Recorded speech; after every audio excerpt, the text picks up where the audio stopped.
نحمدہ ونصلی علی رسولہ الکریم اما بعد فاعوذ باللہ من الشیطان الرجیم بسم اللہ الرحمن الرحیم۔ حضرت فاروق اعظم رضی اللہ تعالیٰ عنہ حضور کی بارگاہ میں حاضر خدمت ہوتے ہیں تو دیکھتے ہیں کہ حضور چٹائی پہ آرام فرما رہے ہیں۔ حضرت فاروق اعظم نے جو دیکھا تو چٹائی اور آپ کے درمیان کوئی کپڑا نہیں تھا۔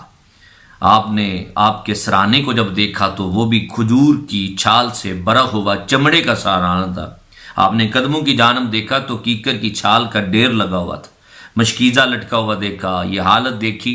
پھر حضور کے جسم مبارک کو دیکھا تو چٹائی کے نشان اس پہ پڑے ہوئے تھے۔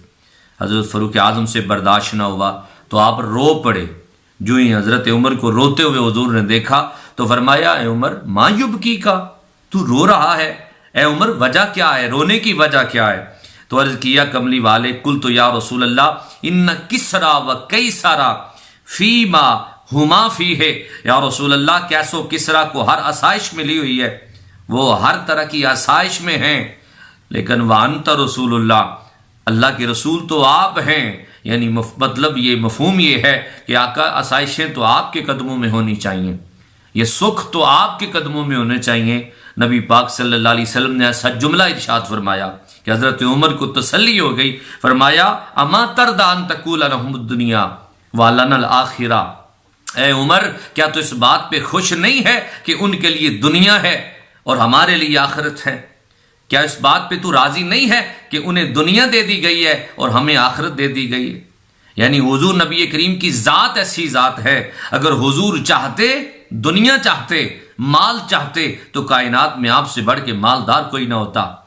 نبی کریم صلی اللہ علیہ وآلہ وسلم آپ سے رب اتنا پیار کرتا ہے، اگر جنت کی نعمتیں بھی قدموں میں لانی پڑتی تو اللہ تعالیٰ قدموں میں رکھ دیتا، لیکن اللہ کے رسول صلی اللہ علیہ وسلم نے دنیا پسند ہی نہیں کی۔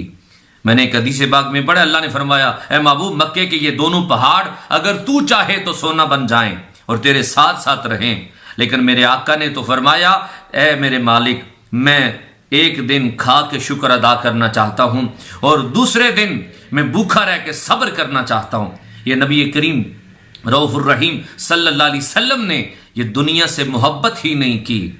اتنی بڑی شان والے، شاعر کہتا ہے مالک کونین ہیں، گو پاس کچھ رکھتے نہیں، دو جہاں کی نعمتیں ہیں ان کے حالی ہاتھ میں۔ یہ حالی ہاتھ، یہ حالی نہ دیکھو، کائنات کی نعمتیں ان کے حالی ہاتھ کے اندر ہیں۔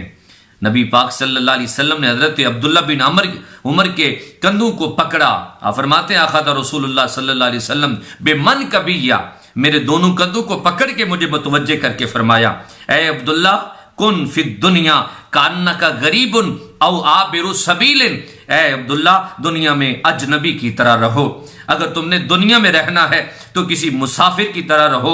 جو مسافر ہوتا ہے وہ محلات نہیں بناتا، وہ اپنی منزل کی طرف رواں دواں رہتا ہے۔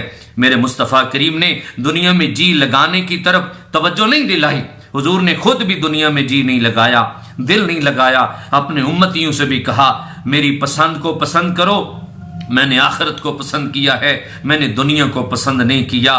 جگہ جی لگانے کی دنیا نہیں ہے، یہ عبرت کی جا ہے، تماشا نہیں ہے۔ اور ملے خاک میں اہل شاں کیسے کیسے، اور مکی ہو گئے لامکاں کیسے کیسے، ہوئے نامور بے نشاں کیسے کیسے، اور زمین کھا گئی نوجوان کیسے کیسے۔ جگہ جی لگانے کی دنیا نہیں ہے، یہ عبرت کی جا ہے، تماشا نہیں ہے۔ آؤ حضور نبی کریم صلی اللہ علیہ وسلم کے طریقے پہ چلیں، آؤ دنیا سے محبت نہ کریں، آؤ آخرت سے محبت کریں۔ یہ دنیا کی چند دن کی زندگی ہے، اگر آخرت کے ایک دن کا بھی حساب لگاؤ گے تو 50,000 سال کا دن بنتا ہے۔